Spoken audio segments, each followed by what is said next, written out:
When designing the component parts of assemblies, engineers frequently face product development demands that often lead them to rethink how parts might need to be designed and manufactured. Traditionally, an assembly component might be manufactured through moulding, casting, or maybe via a process of machining from billet to achieve the desired shape. But what if the requirement was for the same mechanical function and equivalent mounting size, but with a reduction in component weight or consolidation of assembled parts?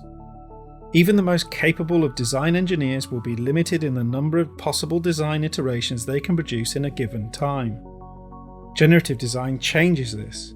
Combining artificial intelligence with cloud-based computing, generative design uses goals and parameters such as materials, loads, manufacturing methods, and cost constraints to design your parts.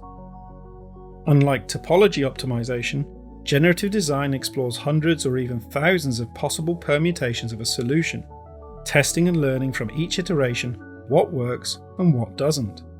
Successful design alternatives are quickly presented where the ideal optimized design, which caters for the desired method of production, such as 2D machining or 3D metal additive printing, and can be chosen and sent out to be manufactured.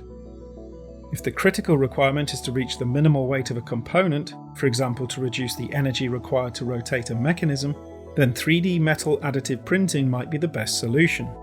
Additive manufacturing can be used to produce parts that would be difficult to manufacture conventionally, with the option to replace solid structures with strong, lightweight, hollow components containing internal latticing. The additive build can be simulated to predict any issues, before models are sliced with the 2D toolpaths necessary to control the laser to print the part.